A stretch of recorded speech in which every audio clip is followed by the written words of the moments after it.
Hello students, आज का जो हमारा टॉपिक है, नेक्स्ट चैप्टर है हमारा, वो इलेक्ट्रिक फील्ड का है।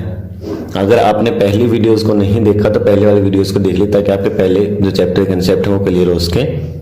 चलिए स्टार्ट करते हैं इलेक्ट्रिक फील्ड। अब इलेक्ट्रिक फील्ड होता क्या है?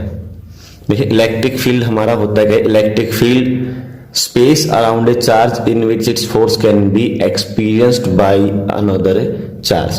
देखिए, मान लेते हैं हमारे पास कोई भी पॉजिटिव चार्ज है और इससे कोई बहुत ज्यादा डिस्टेंस पे, इंफिनिटी पे कोई चार्ज रखा है क्यू नॉट। जब ये चार्ज क्यू नॉट हम रखेंगे तो ये बहुत ज्यादा डिस्टेंस पे, तो इसके ऊपर कोई फोर्स नहीं होगा, एक तरीके से इसके ऊपर कोई भी फोर्स अप्लाई नहीं करेगा। ये चार्ज क्यू मान लेते हैं, कैपिटल क्यू। ये चार्ज इस क्यू नॉट के ऊपर कोई फोर्स अप्लाई नहीं करेगा। लेकिन जैसे जैसे मैं इसको क्लोज में लेके आता हूं तो एक ऐसे डिस्टेंस आएगी जिसपे इसको क्या करेगा, अगर ये पॉजिटिव चार्ज है तो इसको रिपेल करेगा। ये पॉजिटिव चार्ज इसे क्या करेगा, रिपेल करेगा इस क्यू नॉट को। तो ये डिस्टेंस जहां पर ये चार्ज आर डिस्टेंस मान लेते हैं, ये आर डिस्टेंस होगी जिसके ऊपर ये चार्ज इस चार्ज के ऊपर फोर्स लगा सकता है। ये डिस्टेंस होगी। इसी तरीके से अगर ये चार्ज इधर नीचे, अगर क्यू नॉट इतनी डिस्टेंस पे इधर होगा तो भी इसको रिपेल करेगा। तो ये ऐसा इसके अराउंड में एक स्पेस बन जाएगा इस चार्ज क्यू के अराउंड में, जिसमें अगर कोई अनदर चार्ज आएगा तो उसके ऊपर ये क्या लगाएगा, फोर्स लगाएगा। तो अगर इससे अराउंड में अगर हमारे पास ये देखें तो ये जगह है, स्पेस है, जिसमें चार्ज क्या कर सकता है, फोर्स लगा सकता है। किस पर? अनदर चार्ज के ऊपर। तब हमारे पास क्या डेफिनेशन बनते हैं, the space around a charge. एक चार्ज के अराउंड का space in which another charge particle, कोई दूसरा चार्ज पार्टिकल आता है उस स्पेस के अंदर, उसके ऊपर क्या एक्सपीरियंस होगा, इट एक्सपीरियंस ए फोर्स। उस पर क्या एक्सपीरियंस होगा, फोर्स एक्सपीरियंस होगा। तो आप लोगों को यहां पता चल रहा है कि इलेक्ट्रिक फील्ड स्पेस हो गया किसी भी चार्ज के अराउंड में जिसमें वो अपना फोर्स अप्लाई कर सकता है अनदर चार्ज, दूसरे चार्ज के ऊपर। तो इलेक्ट्रिक फील्ड तो हमारे पास हो गया। इससे नेक्स्ट टॉपिक जो है वो है आपका इलेक्ट्रिक फील्ड इंटेंसिटी। क्या है? Electric field intensity. Electric field intensity में क्या होता है आपका, देखो इलेक्ट्रिक फील्ड हमने पढ़ा कि ये स्पेस अराउंड ए चार्ज है, एक चार्ज के अराउंड में स्पेस है। लेकिन इलेक्ट्रिक फील्ड इंटेंसिटी वो स्ट्रेंथ देता है इलेक्ट्रिक फील्ड की। It gives the strength of the electric field. ये इलेक्ट्रिक फील्ड की स्ट्रेंथ देगा। लेकिन अब आप देखो यहां पर जब ये ज्यादा डिस्टेंस पे है तो स्मॉल फोर्स है। अगर मैं इस चार्ज क्यू नॉट को यहां लेके आता हूं तो इस पे और लार्ज फोर्स लगाएगा। जब इसको यहां लेके आया तो और ज्यादा लार्ज फोर्स लगाएगा। मतलब जो फोर्स है उसका अमाउंट इंक्रीज हो रहा है जैसे जैसे क्लोज में आ रहा है। तो इस पॉइंट पे जो इलेक्ट्रिक फील्ड है वो वीक है, इस पॉइंट पे इलेक्ट्रिक फील्ड थोड़ा और स्ट्रॉन्ग होगा, इस पॉइंट पे इलेक्ट्रिक फील्ड और स्ट्रॉन्ग होगा। तो इस तरीके से आपके पास अलग अलग पॉइंट के ऊपर अलग अलग स्ट्रेंथ है। तो इलेक्ट्रिक फील्ड के गिवन पॉइंट के ऊपर कितनी स्ट्रेंथ होती है, उस स्ट्रेंथ को कौन देता है, इलेक्ट्रिक फील्ड इंटेंसिटी। तो इलेक्ट्रिक फील्ड इंटेंसिटी मान लेते हैं हमारे पास charge Q at point O, charge Q naught at point P at distance R, let F is the force applied on it. उसके ऊपर क्या कितना फोर्स लगा है, एफ लगा है। तो अगर आप इलेक्ट्रिक फील्ड इंटेंसिटी का फॉर्मूला लिखें तो इलेक्ट्रिक फील्ड इंटेंसिटी का फॉर्मूला क्या होगा, फोर्स अपॉन चार्ज। क्या होगा, फोर्स अपॉन चार्ज।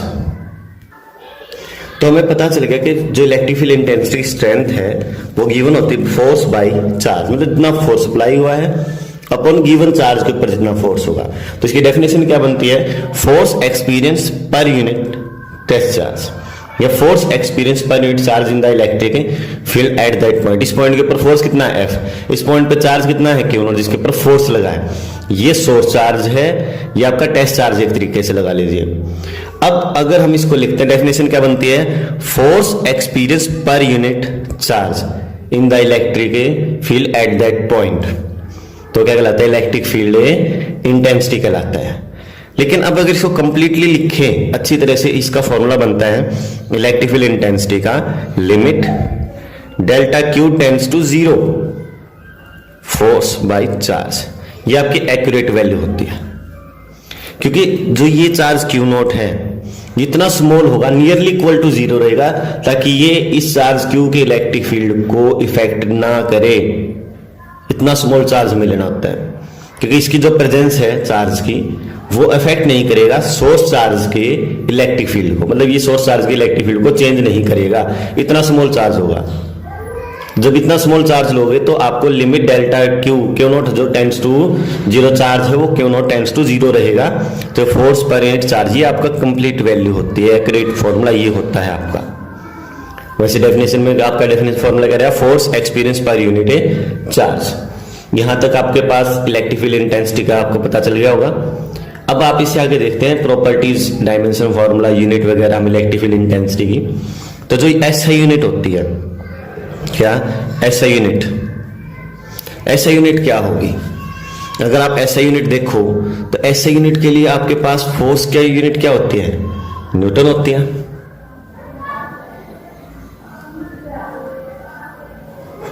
चार्ज के लिए क्या होती है, कूलम। तो सिंपल से आपके पास यूनिट क्या आ गई, न्यूटन पर कूलम। ये आपकी एसआई यूनिट रहेगी। वैसे इसके आपके पास यूनिट्स और भी हैं, वोल्ट पर मीटर, और एक अलग से इसी में आपके पास है जूल पर कूलम मीटर। ये आपकी यूनिट्स होती हैं। सीजीएस यूनिट अब क्या आएगी, सीजीएस यूनिट। जो सीजीएस यूनिट है वो आपकी डाइन की फोर्स की डाइन होती है सीजीएस यूनिट। चार्ज के आपको स्टेट कूलम बता रखा पहले, तो सीजीएस यूनिट हो जाएगी। अब इसका डायमेंशनल फॉर्मूला क्या आएगा, डायमेंशनल फॉर्मूला। जो डायमेंशनल फॉर्मूला है वो आपका जो होगा वो होगा m1 l1 t-3 a-1। ये आपको ड्राइव करके देखना है, इस फॉर्मूले को आपको निकालना है। अब सेकंड जो आपके पास जो बात आती है वो क्या है आपके पास में, अब इसकी क्वांटिटी, ये वेक्टर क्वांटिटी है। कैसी क्वांटिटी है, vector quantity. It is a vector quantity. Electric field intensity कैसी क्वांटिटी है, वेक्टर क्वांटिटी है। तो ये वेक्टर क्वांटिटी तो है, लेकिन अब इसकी डायरेक्शन क्या रहेगी? इसकी डायरेक्शन सेम होती है जो यूनिट पॉजिटिव चार्ज एक्सपीरियंस करेगा। मतलब चार्ज के ऊपर जिस डायरेक्शन में फोर्स लगेगा उसी डायरेक्शन में इलेक्ट्रिक फील्ड की डायरेक्शन होगी, इलेक्ट्रिक फील्ड इंटेंसिटी की डायरेक्शन होगी। आप लोगों ने देखा था जैसे चार्ज क्यू है और यहाँ पर चार्ज क्यू नॉट है, पॉजिटिव मान लेते हैं। ये चार्ज पॉजिटिव होता है, इसको रिपेल करेगा, तो इलेक्ट्रिक फील्ड इंटेंसिटी रिपेल करेगा, तो इधर फोर्स, तो इलेक्ट्रिक फील्ड इंटेंसिटी की डायरेक्शन यही रहेगी। नेगेटिव चार्ज की जो डायरेक्शन है नेगेटिव चार्ज के लिए वो आपको खुद बना के देखना है। अब इसके बाद में आपके पास जो थर्ड पॉइंट आता है, सुपरपोजिशन प्रिंसिपल को ओबे करता है। किसको ओबे करेगा, सुपरपोजिशन प्रिंसिपल। मतलब एक चार्ज के ऊपर जो इलेक्ट्रिक फील्ड होगा ड्यू टू मल्टीपल चार्ज, कई चार्ज का करेगा। First charge electric field, second charge electric field, जो आपने फर्स्ट चैप्टर में सुपरपोजिशन प्रिंसिपल फोर्स के लिए पढ़ा था। नेक्स्ट जो टॉपिक है हमारा वो है electric field intensity due to point charge. Next topic क्या है, electric field intensity due to a point charge. हमने इलेक्ट्रिक फील्ड इंटेंसिटी का एक फॉर्मूला अभी पढ़ा था, E is equal to F by Q. इसको एक तरीके से पूरी तरीके से याद कर लीजिए, इसको भूलना नहीं है। इलेक्ट्रिक फील्ड इंटेंसिटी फॉर्मूला क्या था, फोर्स बाई चार्ज। तो हमें इलेक्ट्रिक फील्ड इंटेंसिटी का एक पॉइंट चार्ज के ऊपर फॉर्मूला निकालना है। तो उसके लिए हमारे पास पहले लाइट है charge Q at point O, charge Q naught at point P, distance between them is R and F is the force on the charge Q naught. तो आपको पता है कूलम्ब्स लॉ से फोर्स का फॉर्मूला क्या होता है, 1/4 पाई एप्सिलॉन। फर्स्ट चार्ज क्या है आपका Q, सेकंड चार्ज क्या है आपका Q नॉट, डिस्टेंस क्या है R के, उसका यूनिट वेक्टर। ये आपकी क्वेश्चन 1 हो जाएगी। उसके बाद में आपके पास क्या था, इलेक्ट्रिक फील्ड इंटेंसिटी का आपको पता है फॉर्मूला क्या होता है, इलेक्ट्रिक फील्ड इंटेंसिटी फोर्स पर unit charge. Putting the value of equation 1 in second, तो इलेक्ट्रिक फील्ड इंटेंसिटी का जो हमारे पास फॉर्मूला आएगा क्या आएगा, 1 बाई एफ की जगह क्या पुट किया हमने, 1 by 4 pi S naught Q naught by R square, उसका यूनिट वेक्टर। ये आपका फॉर्मूला था जो हमने एफ का फॉर्मूला ई के अंदर पुट किया, by Q naught as it is, Q naught से क्यू नॉट क्या हो जाएगा, कैंसिल आउट हो जाएगा। तो इलेक्ट्रिक फील्ड इंटेंसिटी क्या फॉर्मूला है, 1 by 4 pi epsilon naught Q by R square, उसका यूनिट है वेक्टर। लेकिन आप न्यूमेरिकल्स में बार बार इसको एक फॉर्मूला यूज करोगे आप, इलेक्ट्रिक फील्ड इंटेंसिटी 1/4% जब हम के यूज कर रहे हैं, के क्यू बाई आर स्क्वायर, उसका यूनिट है वेक्टर फॉर्म में। और सिंपली लिखोगे तो ई का फॉर्मूला क्या हो जाएगा आपका, के क्यू बाई आर स्क्वायर। मतलब इस फॉर्मूले के अंदर फोर्स से एक चार्ज कम होगा, फोर्स से एक चार्ज कम ही रहेगा आपका। नेक्स्ट जो टॉपिक है आपका वो आएगा physical significance of electric field. क्या आएगा, physical significance of electric field. देखो इलेक्ट्रिक फील्ड के फॉर्मूले से मैं क्या बता रहा हूं, इलेक्ट्रिक फील्ड इंटेंसिटी का फॉर्मूला क्या था, फोर्स पर यूनिट चार्ज। तो यहां से आपका फोर्स का क्या फॉर्मूला आएगा, electric field intensity into charge. तो इलेक्ट्रिक फील्ड इंटेंसिटी के हेल्प से हम फोर्स का मैग्नीट्यूड, फोर्स की डायरेक्शन को हम फाइंड आउट इजीली कर सकते हैं। From the knowledge of electric field we can find a magnitude and direction of the electric force. तो हमारा जो टॉपिक था हमने पढ़ा था पहले फर्स्ट चैप्टर के अंदर। अगर आपने हमारा चैप्टर नहीं देखा, पहले वीडियो नहीं देखा, तो उसमें आप कंटिन्यूस चार्ज डिस्ट्रीब्यूशन को पढ़ सकते हैं। तो जो हमारा जो कंटिन्यूस चार्ज डिस्ट्रीब्यूशन है 3 टाइप का था, लीनियर चार्ज, सरफेस चार्ज और वॉल्यूम चार्ज। हमने लीनियर चार्ज के अंदर क्या फॉर्मूला फाइंड आउट किया था इंटीग्रेशन के लिए, हमारे पास Q naught upon 4 pi epsilon integration lambda into DL by R square, उसका यूनिट वेक्टर। अगर मैं इसी फॉर्मूले को इलेक्ट्रिक फील्ड इंटेंसिटी के अंदर रखता हूं तो बाई में Q naught I, Q naught से क्यू नॉट क्या हो जाएगा, कैंसिल। फॉर्मूला क्या आएगा, 1/4 pi epsilon integration lambda into DL by R square, उसका यूनिट वेक्टर। ये आपके electric field intensity linear charge में आएगी। अगर आप सरफेस चार्ज में निकालते हो, सरफेस चार्ज में इलेक्ट्रिक फील्ड इंटेंसिटी क्या फॉर्मूला रहेगा, 1/4 pi epsilon integration sigma into DS R square, surface charge density का यूज करेंगे हम। अगर वॉल्यूम चार्ज डिस्ट्रीब्यूशन आता है तो 1/4 pi epsilon integration rho into DV by R square, उसका यूनिट वेक्टर था। तो ये आपको फॉर्मूले थे, मतलब जो आपने पहले पढ़ा टॉपिक, उसी टॉपिक सिर्फ एक ही स्टेप को बढ़ाना, जो फोर्स की वैल्यू है उसको ई के अंदर पुट करोगे, चार्ज से चार्ज कैंसिल आउट हो जाएगा। तो ये आपका फॉर्मूला आएगा linear charge distribution, surface charge distribution और वॉल्यूम चार्ज डिस्ट्रीब्यूशन। मतलब अलग से टॉपिक याद करने की जरूरत नहीं है, जो आपने पहले टॉपिक यूज किया था कंटीन्यूअस चार्ज डिस्ट्रीब्यूशन में, लीनियर चार्ज डिस्ट्रीब्यूशन का, उसी टॉपिक में एक ही स्टेप बढ़ाना है आपको। E equal to F by Q, F की वैल्यू को पुट करोगे तो आंसर आ जाएगा लीनियर के लिए भी, सरफेस के लिए भी और वॉल्यूम के लिए भी। इलेक्ट्रिक फील्ड लाइंस, वैसे हमने जो 10th क्लास में पढ़ा था, जैसे हमारे पास यहाँ पर कोई भी चार्ज रखते हैं, जैसे ये पॉजिटिव चार्ज है, इसके अराउंड में कोई टेस्ट चार्ज रखेंगे, मान लेते तो कोई यूनिट टेस्ट चार्ज रखते तो कोई ना कोई पाथ लेगा, किसी न किसी रास्ते से इससे रिपेल होगा, ये कोई ना कोई पाथ फॉलो करेगा। जब ये रिपेल करेगा तो इस पाथ से चलेगा, मान लेते इस पाथ से मूव किया तो ये पाथ आपका कहलाता है इलेक्ट्रिक फील्ड लाइन कहलाता है, जिस पाथ से यूनिट पॉजिटिव चार्ज मूव करता है, जिस पाथ से यूनिट पॉजिटिव चार्ज मूव करेगा। ये तो एक बेसिक सी डेफिनेशन होगी, वैसे प्रैक्टिकली होता क्या है, लेकिन जो आपके एग्जाम में जो आएगी डेफिनेशन वो क्या है। पहली चीज़, इलेक्ट्रिक फील्ड लाइन होगा क्या। देखो इलेक्ट्रिक फील्ड लाइन हमने पढ़ा भी कि जिस पाथ पर से पॉजिटिव चार्ज मूव करेगा, एक तरीके। लेकिन जो इलेक्ट्रिक फील्ड लाइन है और उसको हम डिफाइन करें, the path which can be straight, जो पाथ क्या हो सकता है, स्ट्रेट भी हो सकता है और कर्व्ड, और वो कैसा होता है, कर्व शेप में भी हो सकता है। सच दैट, इस तरह से टेंजेंट एट एनी पॉइंट, अगर हम किसी पॉइंट पर टेंजेंट बनाते हैं, आपने 10th क्लास में भी पढ़ा टेंजेंट क्या होता है, जो उस पॉइंट को टच करने वाली स्ट्रेट लाइन होगी आपकी टेंजेंट होगी। The path which can be straight, जो पाथ क्या होगा, स्ट्रेट होगा और कर्व्ड, या फिर कैसा होगा, कर्व्ड होगा, और उसके ऊपर क्या बनाते हैं आप, टेंजेंट बनाते हो। तो टेंजेंट किसी डायरेक्शन देता है, इलेक्ट्रिक फील्ड की डायरेक्शन देता है, इलेक्ट्रिक फील्ड इंटेंसिटी की डायरेक्शन देता है एट दैट पॉइंट, उस पॉइंट के ऊपर। मतलब टेंजेंट किसकी डायरेक्शन देगा, इलेक्ट्रिक फील्ड इंटेंसिटी की डायरेक्शन देगा एट दैट पॉइंट.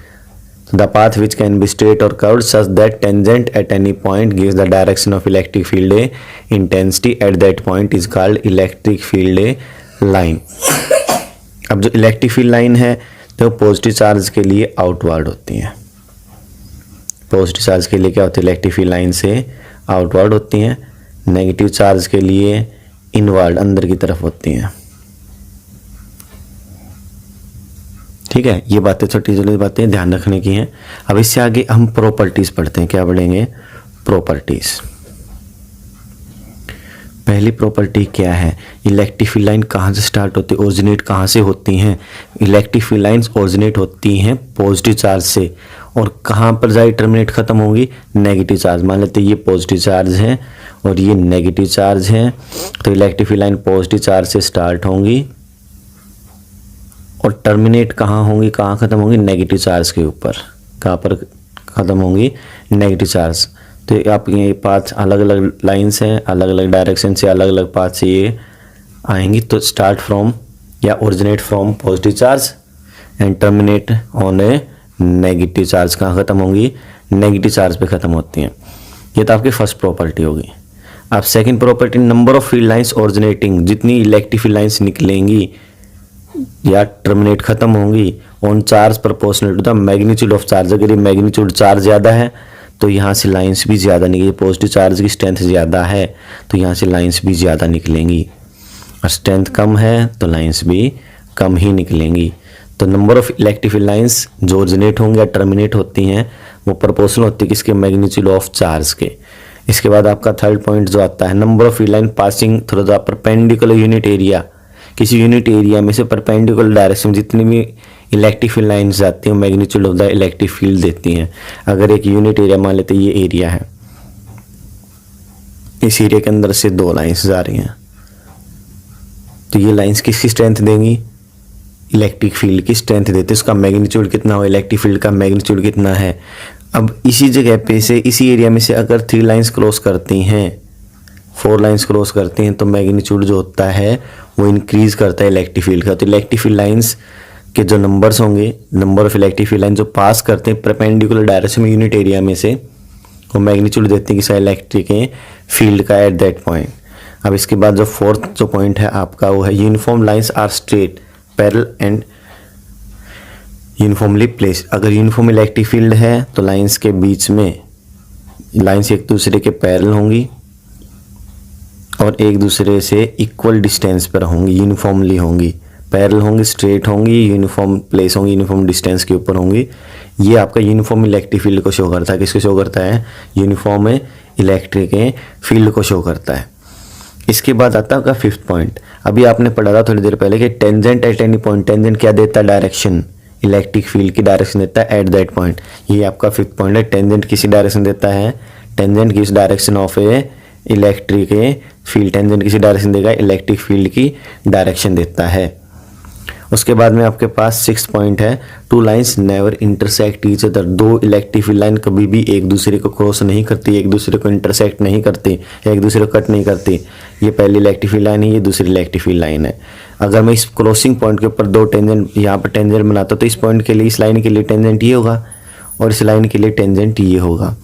तो यहाँ पर at the point of intersection, जिस पॉइंट पर इंटरसेक्ट कर रही हैं वहाँ पर कितने टेंजेंट्स हैं, 2 टेंजेंट्स हैं. 2 टेंजेंट मतलब क्या, 2 डायरेक्शन होंगे. मतलब एक ही पॉइंट पर एक ही चीज़ की 2 डायरेक्शन, जो कि पॉसिबल है नहीं है. सो 2 lines never intersect each other. 2 lines कभी भी एक दूसरे को इंटरसेक्ट नहीं करती. इसके बाद में जो आपका 7th पॉइंट है, field lines can not form A loop.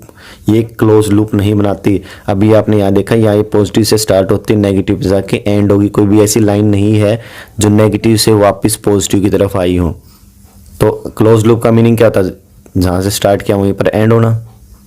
तो ये क्लोज लूप फॉर्म में नहीं करती. Electric field line do not form a closed loops, कभी भी क्लोज लूप नहीं बनाती. उसके बाद में जो आपका 8th पॉइंट है, एक तो ये आपका क्लोज लूप का हो गया. 7th पॉइंट, क्लोज लूप नहीं बनाती आपके पास में, they not form close loop.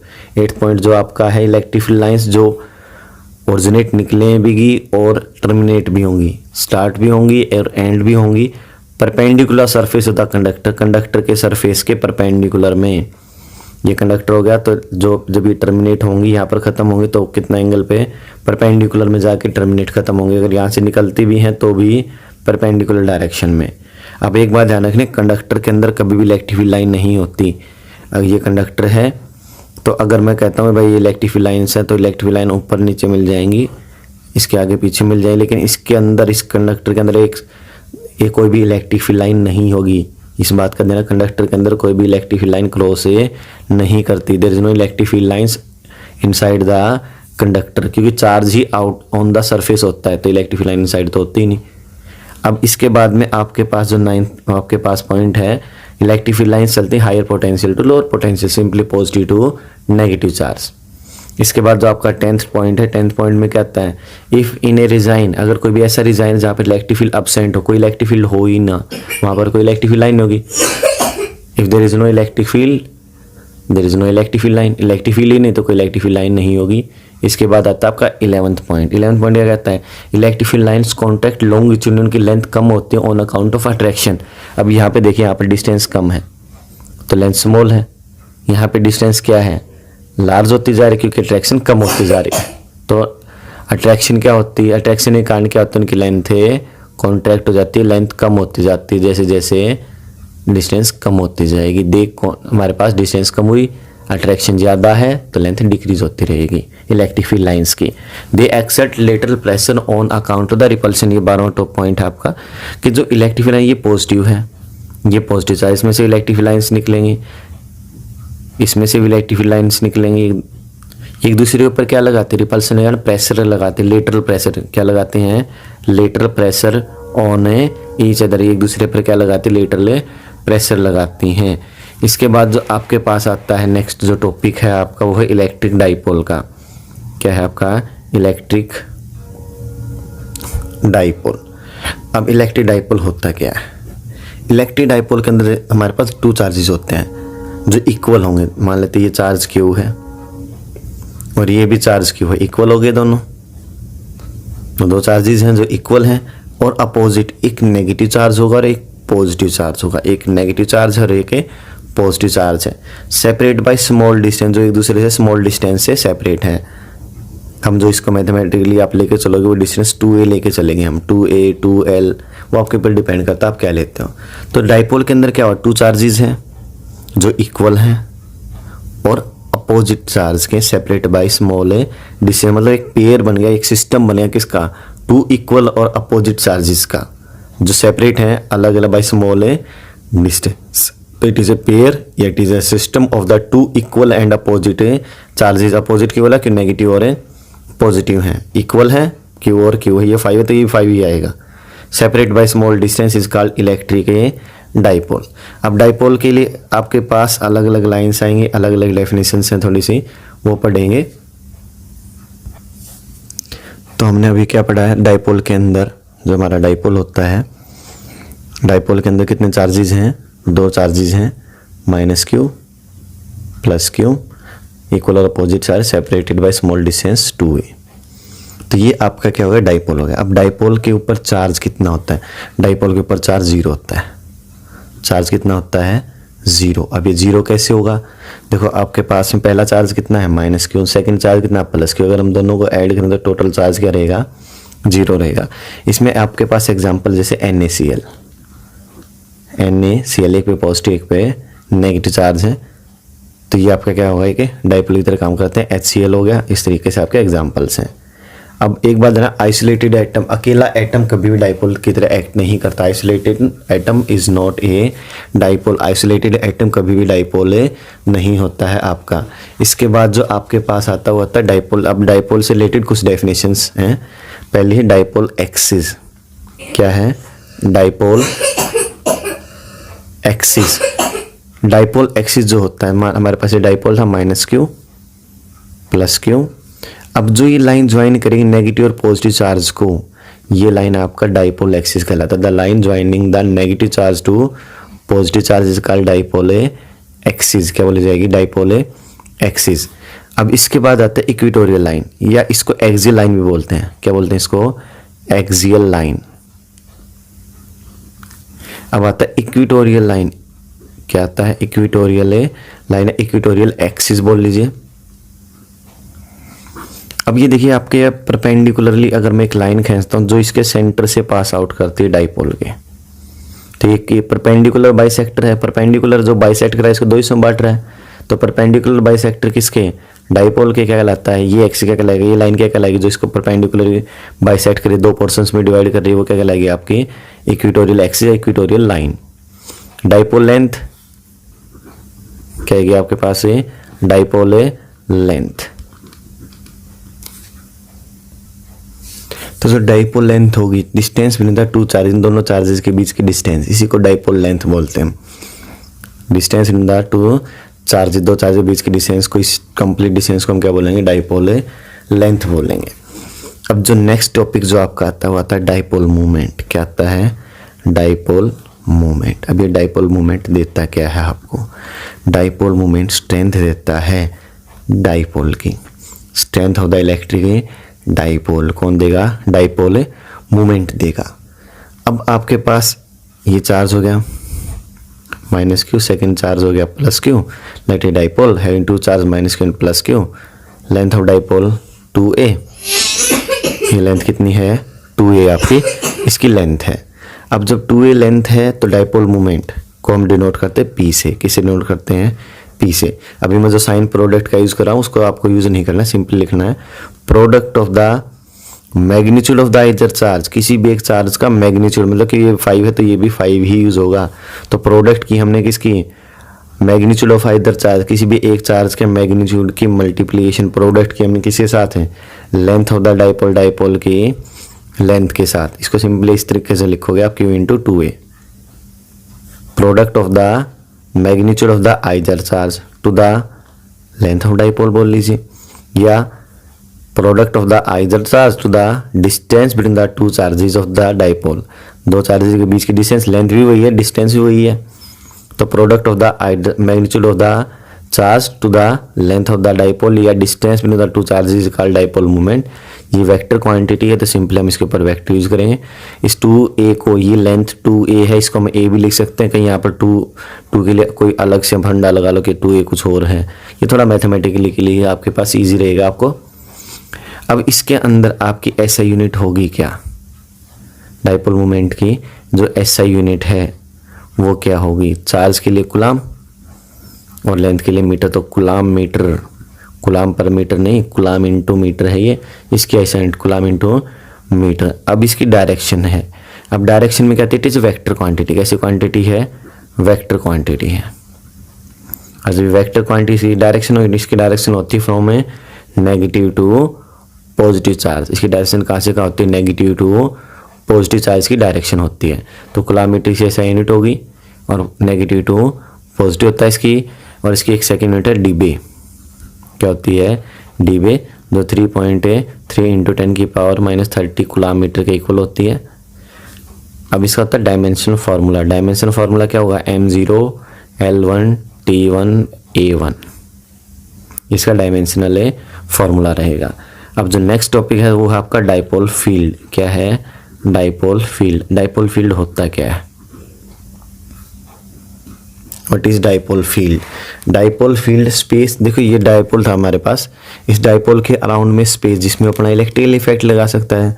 जैसे हमने इलेक्ट्रिक फील्ड पढ़ा था, इलेक्ट्रिक फील्ड क्या था? स्पेस अराउंड ए चार्ज, एक चार्ज के अराउंड में स्पेस जिसमें वो क्या लगा सकता है? अपना इलेक्ट्रिकल इफेक्ट लगा सकता है, इलेक्ट्रिकल फोर्स लगा सकता है।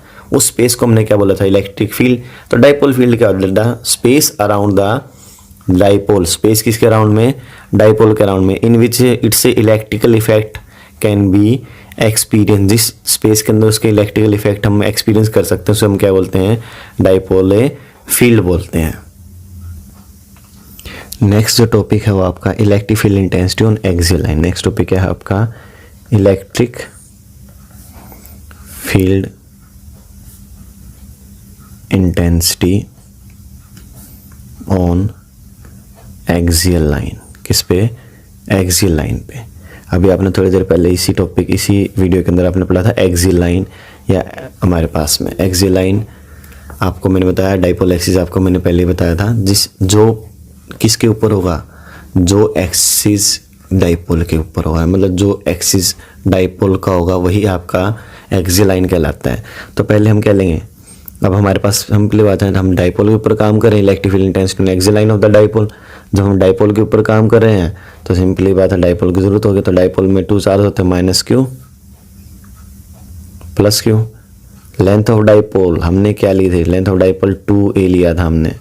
मान लेते हैं सेंटर O है, ये सेंटर क्या है इसके लिए O, तो ये लेंथ क्या बचेगी, यहाँ भी A डिसाइड करेगा और इधर भी क्या डिसाइड करेगा, क्या बचेगा, A बचेगा। तो length of dipole 2a। Let a point P, हमारे पास क्या एक पॉइंट है P ले लेते हैं, एट ए डिस्टेंस R, कितनी डिस्टेंस पे है वो, R डिस्टेंस पे है from the centre of the dipole, dipole के सेंटर से।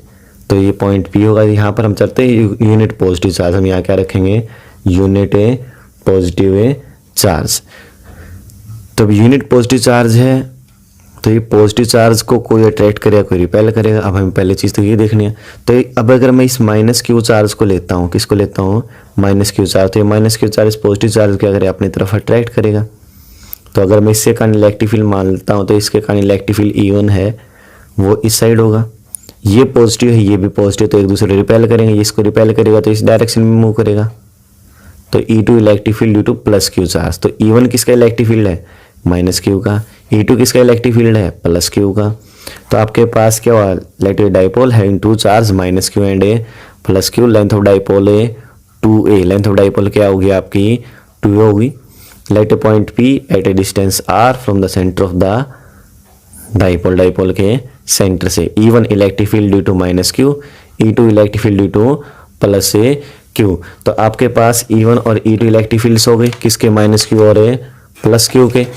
तो अब आपके पास इनको निकालना है। इलेक्ट्रिक फील्ड का आपको फॉर्मूला पता है, इलेक्ट्रिक फील्ड का क्या फॉर्मूला था, इसको मैं वैसे लिख रहा हूँ 1/4 pi epsilon naught Q by R square, ये आपका फॉर्मूला था। अब हम इसी फॉर्मूले का यूज करेंगे। तो E1 इलेक्ट्रिक फील्ड किसके कारण था, E1 due to the minus Q charge था। अब माइनस क्यू चार्ज से इलेक्ट्रिक फील्ड निकालें तो 1/4 पाई एप्सिलॉन नॉट, चार्ज तो हमारा क्यू है, लेकिन यहाँ से यहाँ तक माइनस क्यू से प्लस 1 पॉइंट P तक की डिस्टेंस लेने में, तो यहाँ इसको पॉइंट A नाम लेते हैं, इसको पॉइंट B देते हैं। तो A टू P डिस्टेंस होगी। A से अगर मैं P की डिस्टेंस लेता हूँ तो A से चलता हूँ मैं, A से जैसे मैं O पर आता हूँ तो ये डिस्टेंस कितनी है, A है, और O से लेकर P तक R है, तो टोटल डिस्टेंस कितनी होगी, R प्लस A। तो R प्लस A का स्क्वायर, तो डिस्टेंस का हमें क्या करना है, स्क्वायर करना। Equation number 1। ये इलेक्ट्रिक फील्ड किसके कारण है, माइनस क्यू कारण है। अगर मैं इलेक्ट्रिक फील्ड निकालता हूँ प्लस क्यू के कारण, किसके कारण है, plus Q, 1/4 pi epsilon naught Q. अब ये डिस्टेंस इन दोनों के बीच में, तो डिस्टेंस सिर्फ यही है B2P, P से लेकर B डिस्टेंस यहाँ से अगर मैं लेकर चलता हूँ तो ये तो R यहाँ तक है, लेकिन हम अगर इस कंप्लीट R में से ये पोर्शन माइनस कर दूँ, मतलब कंप्लीट में से ये पोर्शन माइनस करूँ तो PB ही बचेगा ना। तो वो कैसे निकलेगा, R माइनस A, R में से किसको माइनस करोगे, A को, R minus A square, equation number 2 होगा। अब हमें यहाँ से एक चीज़ पता चल रही है, यहाँ से बड़ा कौन है, E2 is greater then E1, E1 बड़ा है किससे, E2 से, एक की डायरेक्शन एक की ये है। तो टोटल इलेक्ट्रिक फील्ड क्या रहेगा, E2 माइनस E1। E2 आपका कितना है, 1/4 pi epsilon naught Q by R minus A square, minus E1 कितना है, 1/4 pi epsilon naught Q by R plus A square. अगर यहाँ से देखें तो Q/4 pi epsilon naught common आ जाएगा, तो यहाँ से क्या एलसीएम आएगा आपका, R minus A square, R plus A square, दोनों को हमने नीचे को उसमें ले लिया। अगर मैं इसको सोल्व करता हूँ तो R माइनस ए स्क्वायर से R minus A square cancel होगा, मैथमेटिकल पोर्शन है, सिंपली एलसीएम लेना होता है। तो इससे ये कैंसिल होगा, क्या बचेगा आपके पास, क्या रिमेनिंग है, R plus A square, plus से प्लस क्या होगा, R प्लस ए स्क्वायर से R plus A square cancel होगा, क्या बचेगा आपके पास, R माइनस ए स्क्वायर। यहाँ से आपको सिंपली Q/4 कॉमन लिया तो यहाँ ऊपर 1 ही बचेगा, माइनस से माइनस कैंसिल, प्लस बचा, प्लस से प्लस कैंसिल, माइनस बच गया। अब इसको ओपन करते हैं, Q/4 pi epsilon not,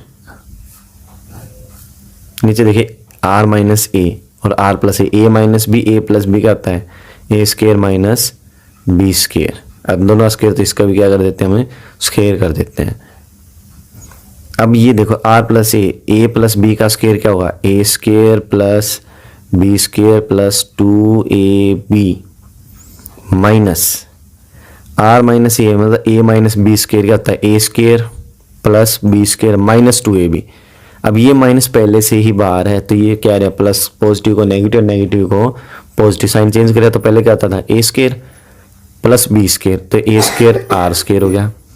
plus B square आना था तो पहले से क्या माइनस है तो माइनस कर दे प्लस को, A square minus B square हमारे पास हो गया।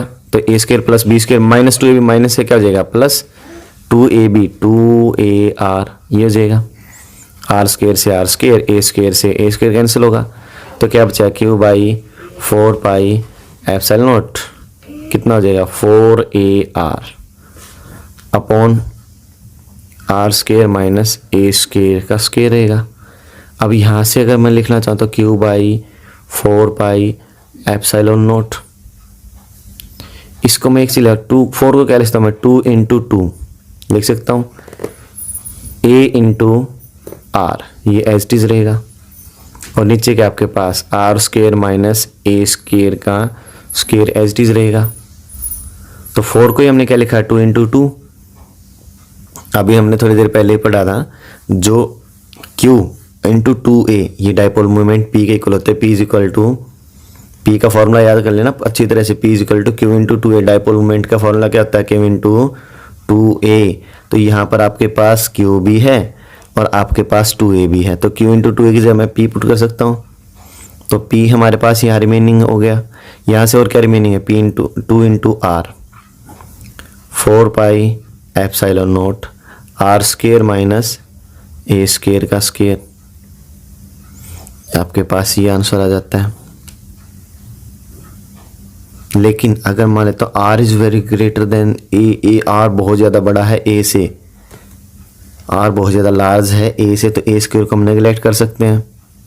a स्क्वायर का और मैं अगर नेगलेक्ट करता हूँ due to small value e is equal to e किसके इक्वल हो जाएगा आपका 2pr, ये तो ऊपर हमारे पास एज इज रहेगा 4 pi epsilon naught R square square क्या जाएगा r की पावर 4 हो जाएगा, 1r से 1r कैंसिल तो क्या बचा 2p upon 4 pi epsilon naught r cube. ये आपके पास electric field intensity on axial line है। अगर इसी टॉपिक को आपको याद रखना सिंपली ध्यान रखना, एक बार माइनस क्यू का इलेक्ट्रिक फील्ड निकाल लेंगे, एक बार प्लस क्यू के कारण इलेक्ट्रिक फील्ड निकाल लेंगे और बड़े में से छोटा माइनस करेंगे। बाकी मैथमेटिकल पोर्शन इसमें यही स्टेप्स हैं। फर्स्ट स्टेप E1 निकालना है, सेकंड स्टेप E2 निकालना है और एक में से दूसरे को माइनस करना है। ये आपका स्टेप है किसके लिए electric field intensity on a axial line या electric field intensity at a point on the axis of the dipole, जो डाइपोल है किस पे है एक्सिस के ऊपर है। Field intensity on equatorial line of the dipole, मैंने इससे पहले टॉपिक में आपको इक्वेटोरियल लाइन या इक्वेटोरियल एक्सिस भी बताया था। तो अब हमारा topic electric field intensity on equatorial line of the dipole. Equatorial line का मीनिंग एक और होता है कि आपके पास जो डाइपोल है उसका परपेंडिकुलर बाइसेक्टर, मतलब परपेंडिकुलर बाइसेक्टर का मीनिंग क्या रहेगा, आपके पास एक डाइपोल है माइनस क्यू और ए प्लस क्यू चार्ज के साथ। अगर कोई ये लाइन परपेंडिकुलर इसको कट करती है 2 पार्ट्स में तो परपेंडिकुलर बाइसेक्टर कहलाएगा। इसके सेंटर से पास आउट करे तो क्या कहलाएगा परपेंडिकुलर है बाइसेक्टर कहलाएगा। तो परपेंडिकुलर बाइसेक्टर से कारण इलेक्ट्रिक फील्ड इंटेंसिटी निकालना हो या इक्वेटोरियल लाइन के कारण निकालना, आपको यही टॉपिक करना है हर बार। तो पहले सिंपली बात हमारे पास किसके लिए निकालना हमें electric field due to the dipole, किसके कारण निकालना है डाइपोल के कारण। जब डाइपोल के कारण निकालना तो पहले क्या लोगे डाइपोल लोगे। तो इसके डायग्राम पे ध्यान रखना, पहले बताना डायग्राम के ऊपर ही क्वेश्चन डिपेंड करेगा। अगर आपको डायग्राम आता है तो इसमें कोई प्रॉब्लम नहीं रहेगी। तो consider a dipole having 2 charge minus Q plus Q at point A and at point B.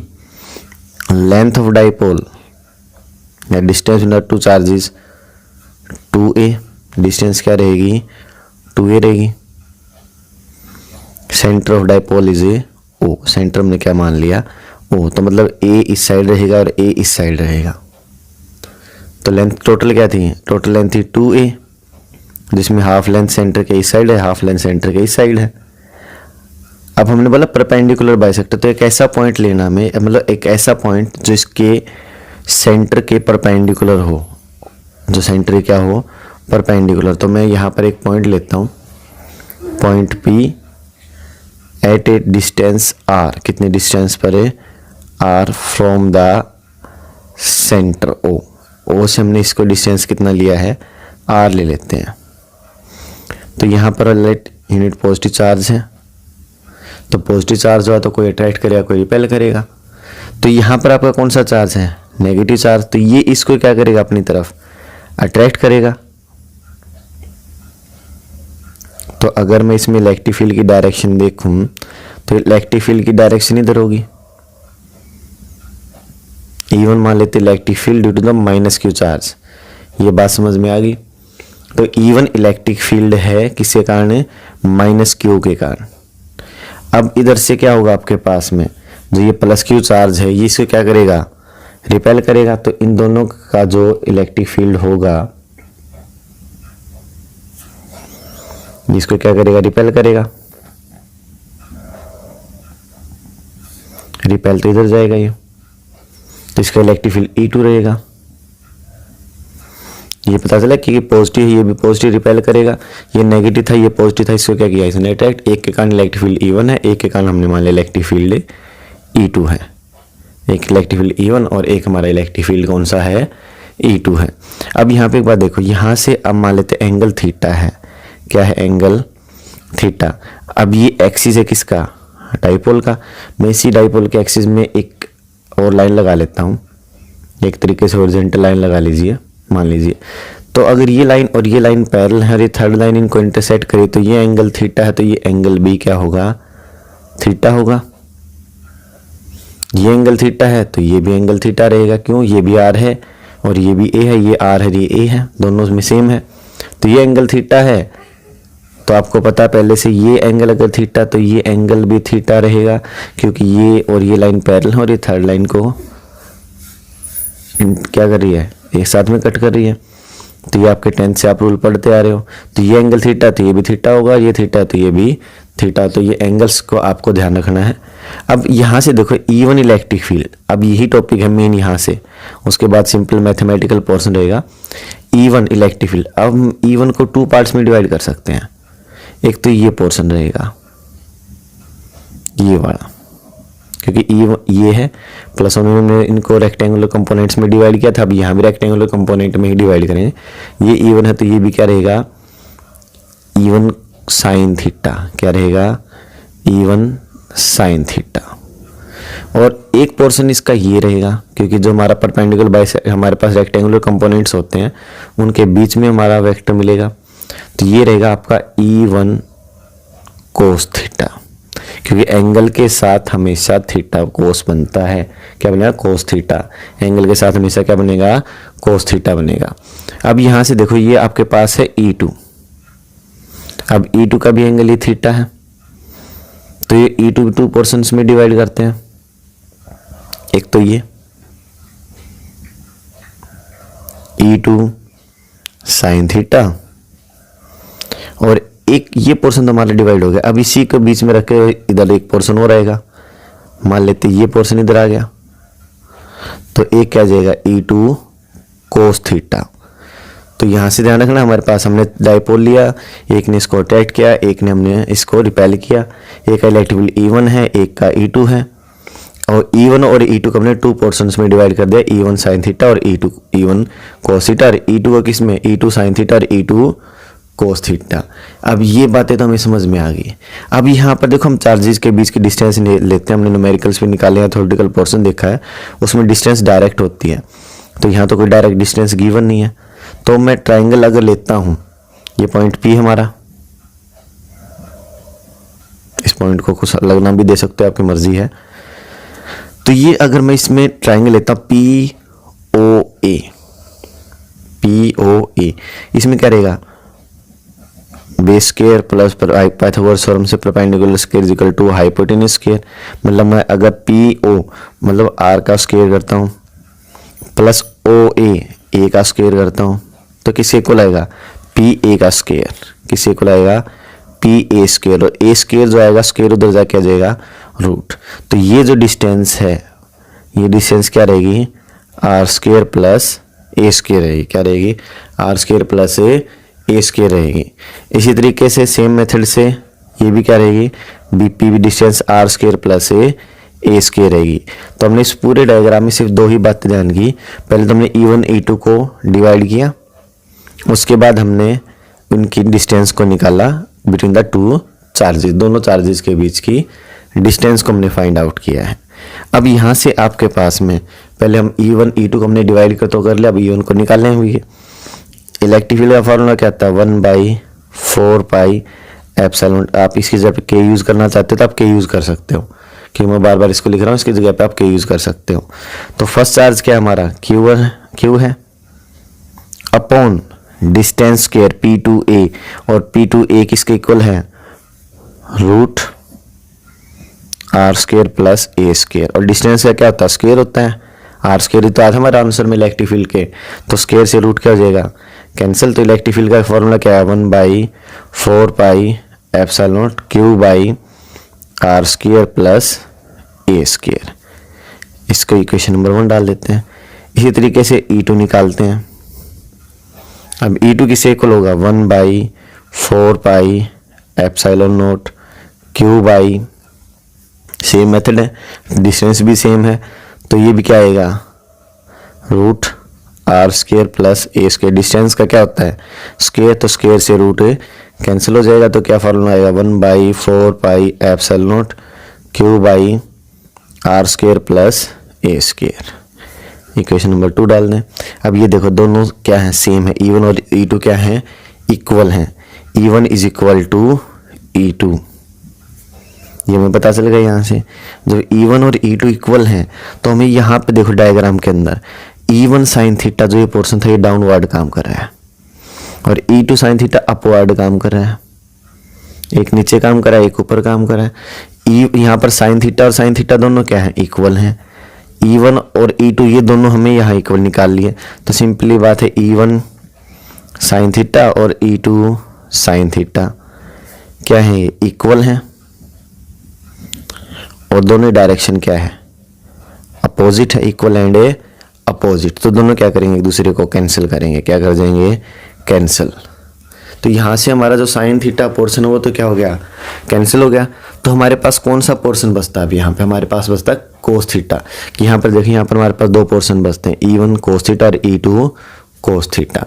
तो टोटल इलेक्ट्रिक फील्ड E हमारा मान लेते हैं, रिमेनिंग है जो, वो क्या होगा, E1 cos theta plus E2 cos theta. लेकिन हमें क्या पता है, E1 किसके इक्वल है, as E1 is equal to E2। तो मैं यहाँ क्या लिख सकता हूँ, E1 cos theta plus E1, E2 जब मैंने क्या लिख दिया, E1 लिख दिया, E1 कोस थीटा। तो कितने E1s हो गए यहाँ पे, 2 E1 कोस थीटा। ये आपका क्या आ गया, इलेक्ट्रिक फील्ड आ गया। अब यहाँ पर आप इनकी वैल्यू पुट करते हैं तो E2 as it is, E1 की वैल्यू क्या है, 1/4 pi epsilon naught Q by R square plus A square. अब क्या बचता है, कोस थीटा। अब ये कोस थीटा निकालने के लिए हम जाएंगे कहाँ पर, ट्राइंगल के अंदर। एंगल के सामने क्या होता है, परपेंडिकुलर। ये क्या हो गया, बेस। ये क्या हो गया, हाइपोटेनस हो गया। तो कोस थीटा क्या आता है, बेस अपॉन हाइपोटेनस। तो बेस हमारा किसके इक्वल है, ए के इक्वल है। हाइपोटेनस हमारा P2A है, वो किसके इक्वल है, root R square plus A square. ये हमारा रहेगा इक्वेशन। अब यहाँ से अगर हम आगे देखें तो Q into 2A dipole moment P होता है आपका, P is equal to dipole moment किसके इक्वल होता है, Q इंटू 2A। फॉर्मूला पहले बोलने याद करने के लिए बोला था, P डाइपोल मोमेंट किसके इक्वल होता है, Q इंटू 2A। तो Q इंटू 2A की जब मैं क्या लिख सकता हूँ, यहाँ पे P लिख सकता हूँ, 4 pi epsilon naught as it is. ऊपर से तो सब कुछ P की जगह पे P आ गया उन जगह पे, 4 पाई एप्सिलॉन नॉट देखो R square plus A square की पावर 1 ये है और 1/2 ये है, तो क्या हो जाएगा R square plus A square, 1 और हाफ क्या हो जाएगा 3/2। तो ये आपका आंसर आया कि second electric field intensity due to the perpendicular bisector बोल लो at a point perpendicular centre of the dipole, या आपके पास में ऑन इक्वेटोरियल लाइन बोल लो। ये आपके पास टॉपिक सेम रहेगा। अब इसके बाद जो आपके पास टॉपिक आ रहा है इसी के अंदर R is greater than A, R बहुत ज़्यादा बड़ा है किससे, ए से, तो हम ए स्क्वायर को नेगलेक्ट कर सकते हैं, ए स्क्वायर और भी स्मॉल होगा। तो अगर मैं ए स्क्वायर को नेगलेक्ट करता हूँ तो यहाँ क्या बचता है P/4πε0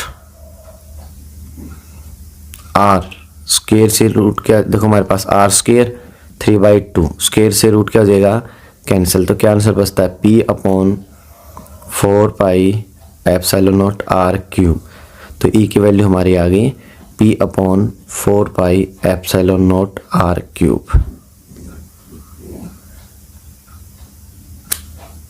ये आपके पास वैल्यू आ गई। तो हमने पीछे जो एक्सियल निकाला था उसमें 2P/4πε0 आर क्यूब था, मतलब जो एक्सियल लाइन का इलेक्ट्रिक फील्ड है वो 2 टाइम्स होता है किससे, इक्वेटोरियल लाइन से।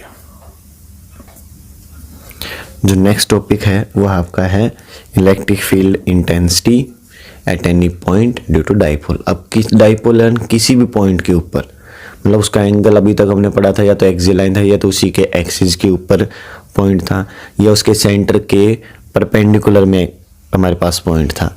अब एंगल थीटा पे आड़ा टेढ़ा कहीं पर भी पॉइंट हो सकता है।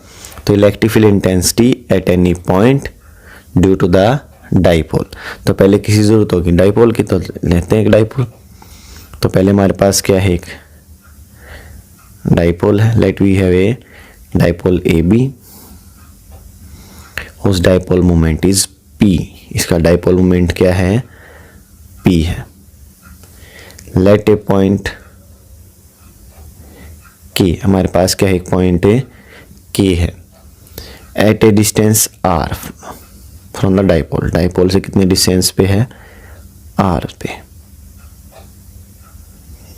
कितने एंगल पे थीटा एंगल पे, मान लेते कितना एंगल है थीटा एंगल है।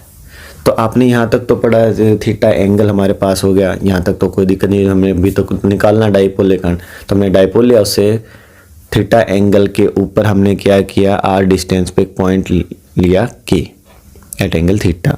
तो अब जो ये एंगल थीटा है ये ना तो यहाँ पर हमने अभी तक निकाला सिर्फ axial line equatorial line perpendicular में या ऑन द एक्सिस निकाला, तो हम यहाँ पर एक काम तो ये भी अब भी तो कर सकते हैं, जो पी है जो डाइपोल मोमेंट है हम इसको 2 पोर्शंस में डिवाइड कर सकते हैं, एक तो जो इस डाइपोल के परपेंडिकुलर हो और एक इसी के एक्सिस के ऊपर हो।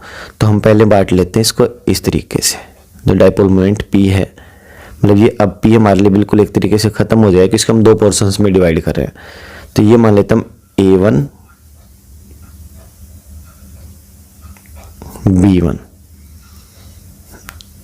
A1 B1 हमारा ये हो गया। और जो A1 B1 है ये हमारा कौन सा होगा P cos theta dipole moment होगा, इस एक्सिस में कौन सा होगा P कोस थीटा। अब इसके एक परपेंडिकुलर में भी जरूरत होगी,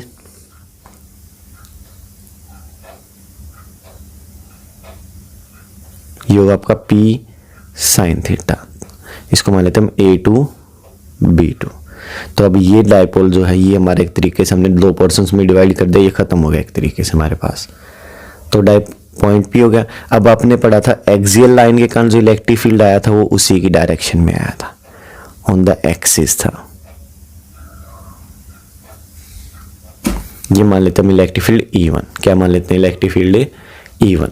लेकिन जो इक्वेटोरियल लाइन है भी इससे पहले वाला टॉपिक था उसमें हमने पढ़ा था इलेक्ट्रिक फील्ड जो आया था उसके पैरेलल में आया था कोस थीटा वाला जो पोर्शन था, तो वो मान लेते हैं E2, क्या मान लिया हमने E2। अब ये 2 पोर्शंस हो गए E1 और E2। अब इन दोनों का कुछ ना कुछ तो रिजल्ट हुआ तभी तो टोटल इलेक्ट्रिक फील्ड निकलेगा, तो इन दोनों का रिजल्ट हम मान लेते हैं E, क्या मान लिया हमने E मान लेते हैं एट एंगल अल्फा, ये एंगल अल्फा है, ये रिजल्टेंट का एंगल है, तो यहाँ से आप ट्राइंगल्स भी बना सकते हो।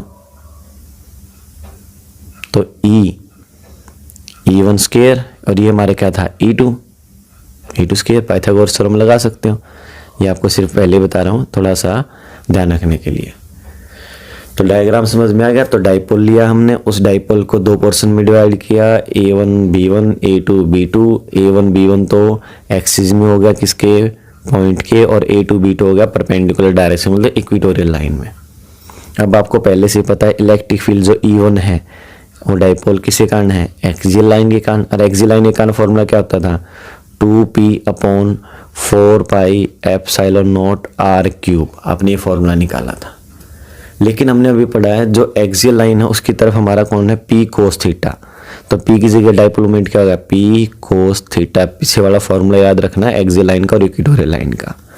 अब इसी तरीके से इक्वेटोरियल लाइन का क्या फॉर्मूला आता है हमारा, p/4πε0 r³।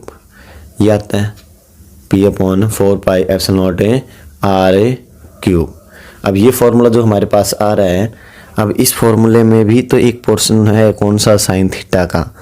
तो यहाँ पर क्या होगा, p साइन थीटा। तो इक्वेशन नंबर 2 डाल देते हैं इसको।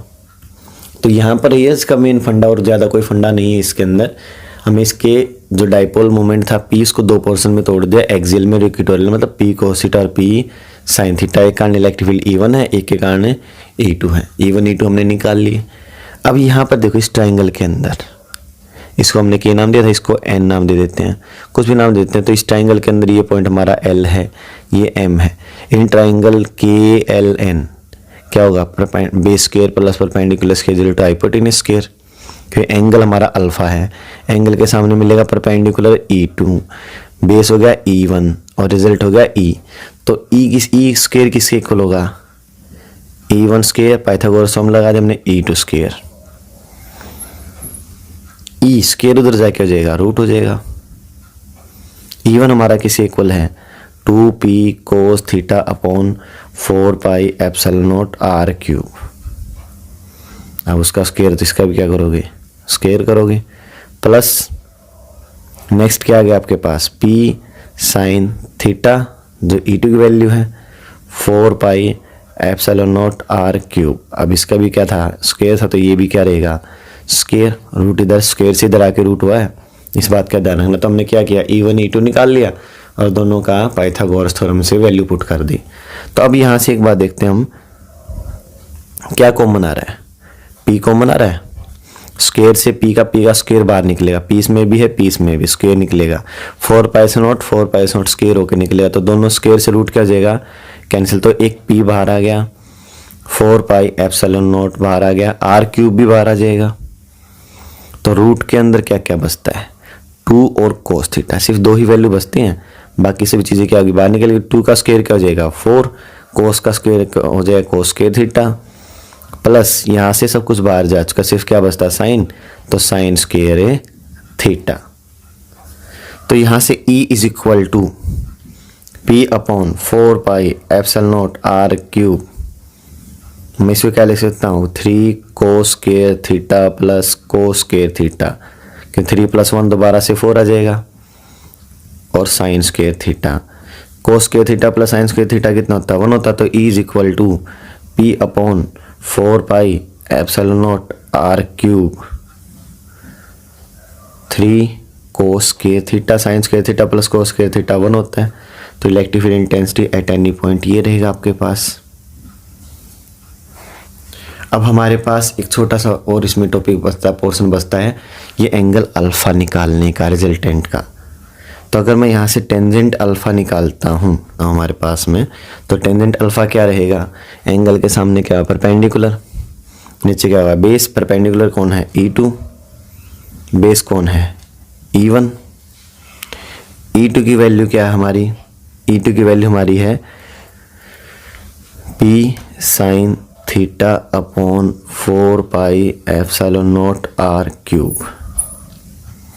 E1 की वैल्यू क्या है, 2p cos theta upon 4πε0 r³। यहाँ से क्या हो जाएगा, p से p कैंसिल हो जाएगा, 4πε0 से 4πε0 कैंसिल हो जाएगा, r³ से r³। तो टेंजेंट अल्फा किससे इक्वल हो गया, साइन बाई कोस क्या होता है टेंजेंट थीटा, और क्या बचता है 2 बचता है डिवाइड में, तो 1/2 टेंजेंट थीटा, ये आपका एंगल होगा रिजल्टेंट का। तो टेंजेंट अल्फा किसी को 1/2 ऑफ टेंजेंट थीटा। तो इस टॉपिक को याद रखने का तरीका क्या है, पहले हम निकाल जो डायपोल मोमेंट पीएस को दो पोर्शंस में डिवाइड करके एक्सियल में और इक्वेटोरियल में हमने क्या निकाला, E1 निकाला और E2, और हमने क्या लगा दी, पाइथागोरस थ्योरम लगा दी। ये मेथड ध्यान रखना, ज़्यादा कुछ नहीं, E1 E2 निकालना है और पाइथागोरस से थ्योरम लगा देनी इसके अंदर। नेक्स्ट जो टॉपिक है वो है torque on a dipole in uniform electric field. Torque निकालना किसी भी डाइपोल पे जो वो किस में होगा, यूनिफॉर्म इलेक्ट्रिक फील्ड में होगा। तो पहली चीज़ हमारे पास इससे डेफिनेशन इसके टॉपिक से पता चली यूनिफॉर्म इलेक्ट्रिक फील्ड। तो हम सबसे पहले क्या बनाएंगे, uniform electric field. Uniform electric field का मैंने पहले ही बताया था अपनी वीडियो के अंदर कि लाइंस एक दूसरे के पैरेलल होती हैं और एक दूसरे से इक्वल डिस्टेंस पे होती हैं।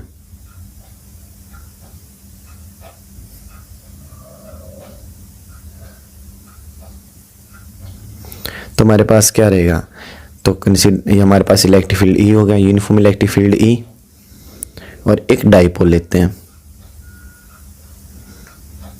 अब जो डाइपोल में होते हैं कितने चार्जेस होते हैं, 2 चार्जेस होते हैं। एक तो क्या होता है -Q और एक क्या होता है आपके पास +Q। अब यहाँ से डाइपोल की लेंथ हम क्या लेके चल रहे हैं, 2a।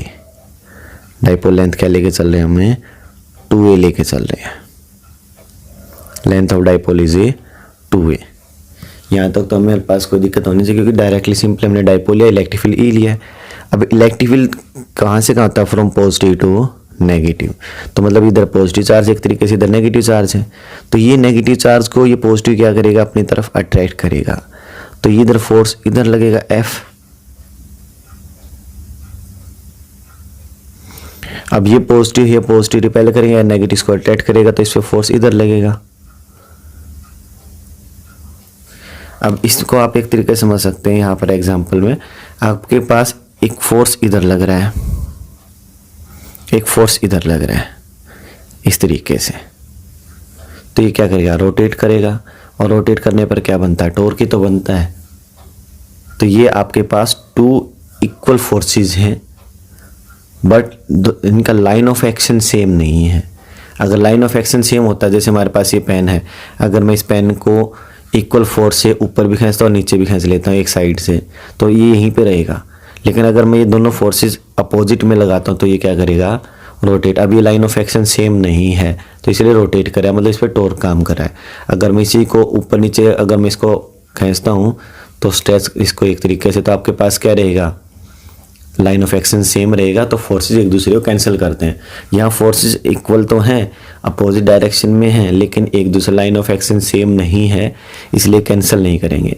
मान लेते हैं जो डाइपोल का एंगल है वो एंगल थीटा है विद इलेक्ट्रिक फील्ड। तो consider dipole having 2 charge -Q and +Q in a uniform electric field E making angle theta with the electric field E के साथ उस एंगल कितना है, थीटा एंगल है। अब यहाँ से आपके पास में अगर मैं यहाँ से एक परपेंडिकुलर ड्रा करता हूँ, क्या हमें जरूरत होगी परपेंडिकुलर डिस्टेंस की। हम टॉर्क निकालें, टॉर्क क्या आता है, फोर्स इनटू परपेंडिकुलर डिस्टेंस। इस पॉइंट को हम A नाम देते हैं, इस पॉइंट को B, और ये हम देते हैं C। डायग्राम समझ में आ गया। तो अब इसके बाद में आपके पास सिंपली हमें क्या है, टॉर्क निकालना। टॉर्क निकालने के लिए क्या जरूरत होती है, फोर्स और परपेंडिकुलर डिस्टेंस। तो force on charge -Q, force on charge -Q। Force का क्या फॉर्मूला होता है, आपने पढ़ा था थोड़ी, इलेक्ट्रिक फील्ड इंटेंसिटी फोर्स पर यूनिट चार्ज, ये फॉर्मूला आपने पढ़ा था।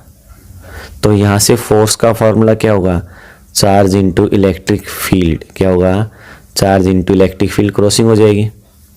तो यहाँ भी तो ये है, चार्ज Q है, इलेक्ट्रिक फील्ड क्या है, E है। अब फोर्स किस पे निकालोगे, force on charge +Q, +Q पे क्या होगा, वही Q इंटू E। दोनों का लाइन ऑफ एक्शन सेम नहीं है, सो फॉर्म ऑफ कपल, वो क्या बनाते हैं कि फोर्स का कपल बनाते हैं, और वो कपल क्या करता है, इसको रोटेट कराता है, इस पर टॉर्क लगाता है। 2 इक्वल और अपोजिट फोर्सेस हैं, वो कपल बनाते हैं, इसी को तो हम टॉर्क बोलते हैं। तो अब आपके पास एक ही जरूरत बाकी है, आपकी परपेंडिकुलर डिस्टेंस। तो आपको पता चला एंगल के सामने परपेंडिकुलर डिस्टेंस आपकी क्या है, BC है। आपको गिवन क्या है, AB, ये परपेंडिकुलर, ये हाइपोटेनस, और परपेंडिकुलर पर हाइपोटेनस क्या होता है आपका, साइन थीटा होता है। तो BC किसके इक्वल हो जाएगा आपका, AB साइन थीटा। BC तो हमें निकालना ही है। AB किससे इक्वल है, 2A के इक्वल, लेंथ 2A ली थी हमने डाइपोल की, ये आपका क्या गया, परपेंडिकुलर डिस्टेंस आ गई। तो ये आपका लेंथ 2A थी, यहाँ पर ध्यान रखना, इसको हमने 2A लिया था। तो अब हमारे पास टॉर्क निकालना है। टॉर्क का क्या फॉर्मूला होता है, force into perpendicular distance. Force आपका क्या है, कोई भी एक, दोनों इक्वल अमाउंट में है, QE। परपेंडिकुलर डिस्टेंस कितनी है आपकी, BC, और जो किसके इक्वल है, 2A साइन थीटा के। अब आपको पहले ही पता है Q इंटू 2A क्या होता है, Q इंटू 2A आपका होता है डाइपोल मोमेंट P। तो यहाँ पर आप क्या पुट करोगे, P पुट करोगे, तो PE साइन थीटा। तो आपका टॉर्क को अगर वेक्टर फॉर्म में लिखते हैं तो P क्रॉस E यूज होगा। आप कंडीशंस को देख सकते हो, साइन 90 होगा तो मैक्सिमम होगा, साइन 0 होगा तो टॉर्क 0 हो जाएगा। तो ये कंडीशंस होती हैं, आप वैल्यू आगे याद रखनी है। नेक्स्ट जो टॉपिक है आपका वो है electrostatic potential energy of dipole in uniform electric field. एक यूनिफॉर्म इलेक्ट्रिक फील्ड के अंदर डाइपोल के अंदर कितनी एनर्जी होगी। अभी आपने ऊपर पढ़ा था, यहाँ पर आपका डाइपोल रोटेट करेगा, इसके ऊपर फोर्स लग रहा है, मतलब इस पर कुछ ना कुछ वर्क डन हो रहा है, और वर्क डन इससे कारण हो रहा है ड्यू टू इलेक्ट्रिक फील्ड हो रहा है। तो जो एनर्जी डाइपोल की होती है किसके कारण, उसकी पोजीशन के कारण, किसके अंदर है, इलेक्ट्रिक फील्ड के अंदर। The energy possessed by the dipole due to its position in electric field. Electric field में उसकी पोजीशन का, क्योंकि अलग अलग एंगल्स पर अलग अलग एनर्जी होगी। तो the energy possessed by the dipole due to its position in the electric field. तो अगर मैं इसको निकालता हूँ यहाँ से इस टॉपिक को, तो आपके पास क्या आएगा, देखो आपने इससे ऊपर टॉपिक में निकाला है, टॉर्क का फॉर्मूला क्या आता है, तो ये कंसीडर डाइपोल और डाइपोल मोमेंट P इन electric field E making angle theta. तो टॉर्क का फॉर्मूला क्या था, PE साइन थीटा। अब आपको पता है अगर ये मेरे पास डाइपोल ऐसे रखा था तो मैं उसको स्मॉल एंगल से रोटेट करवाता हूँ तो वर्क डन भी स्मॉल होगा। Work done in rotating the dipole by small angle D theta, कितने एंगल से उसको रोटेट कराता हूँ मैं, डी थीटा एंगल से रोटेट कराता हूँ तो वर्क डन भी स्मॉल होगा। और वर्क डन का फॉर्मूला क्या होता है, टॉर्क इनटू एंगल या angular displacement. Force into distance तो आपका वर्क डन होता है, तो फोर्स या टॉर्क, और डिस्टेंस की जगह पे एंगुलर डिस्प्लेसमेंट यूज हो गया। अगर मैं उसको रोटेट कराता, मान लिया मुझे वर्क डन निकालना, उसको θ1 से टू θ2, मतलब उसको 10 डिग्री से 20 डिग्री या 30 से 50 डिग्री, मतलब θ1 से θ2 रोटेट कराता हूँ। Work done in rotating the dipole from angle θ1 to θ2।